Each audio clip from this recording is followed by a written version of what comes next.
Sacha Distel, sa femme Francine Bréau avait une propriété de rêve pour dot. Sacha Distel a vécu dans une maison de rêve, qui appartenait à sa femme, pendant des années. La belle vie. Ce 29 janvier 2026, Sacha Distel aurait eu 93 ans. L'occasion de se souvenir non seulement du crooner au sourire éternel, mais aussi du havre de paix qui a accompagné l'histoire de son grand amour avec Francine Bréau. Car lorsqu'ils se rencontrent au début des années 1960, le chanteur ne gagne pas seulement une épouse. Il découvre aussi, dans la dot de la jeune championne de ski, une propriété d'exception accrochée aux hauteurs du Rayol Canadel-sur-Mer. À cette époque, Distel est déjà une vedette montante. Guitariste de jazz reconnu, il vient de connaître un succès fulgurant avec Scooby-Doo et enchaîne les plateaux télé. Sa vie parisienne est intense, mondaine, parfois étourdissante. L'arrivée de Francine change la donne. Avec elle, il trouve une stabilité affective et un refuge.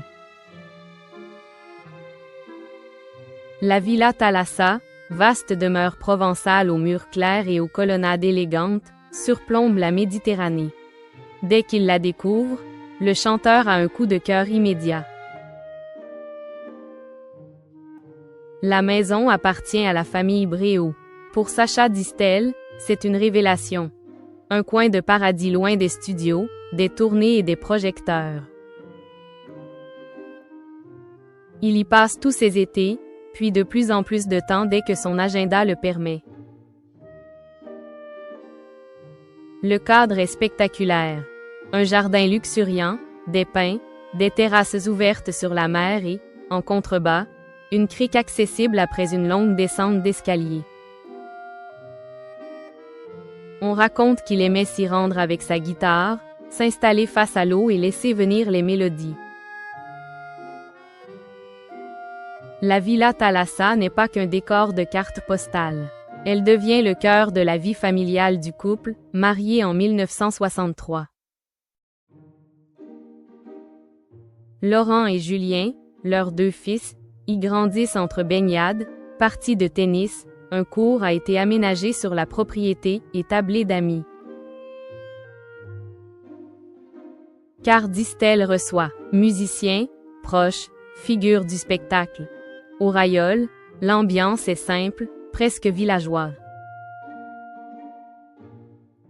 Le chanteur, star international en Angleterre comme en France, redevient, Sacha, voisin souriant et accessible. Le Rayol Canadel lui-même porte une histoire singulière.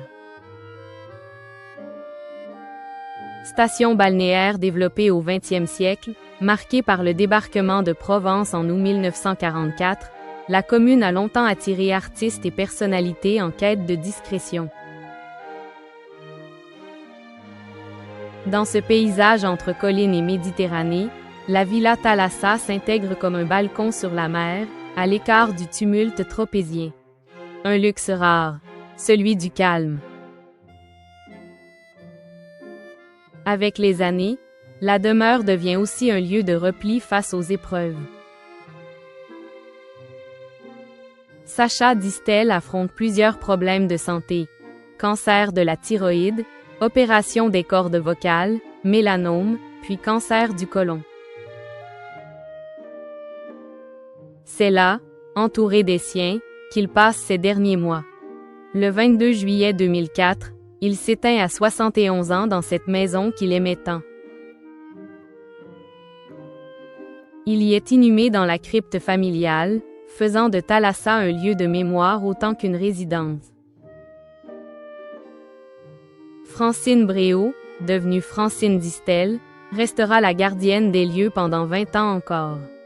Sportive infatigable, attachée à Megève comme au Rayol, elle veille sur la propriété et sur l'héritage artistique de son mari. Jusqu'à sa disparition en décembre 2024, elle partage son temps entre souvenirs, famille et projets liés à l'œuvre du chanteur. La villa demeure alors un point de ralliement, un sanctuaire intime loin des hommages officiels.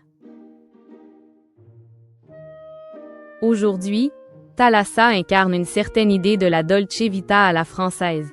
Élégance sans ostentation, fidélité aux attaches familiales, art de vivre tourné vers la mer et la lumière. Plus qu'une maison de star, cette propriété offerte en dot fut le socle discret d'une vie de couple de plus de 40 ans. Un écrin où se sont mêlés amour, musique et amitié, et où résonne encore, pour ceux qui l'ont connu, l'écho d'une guitare face à la grande bleue.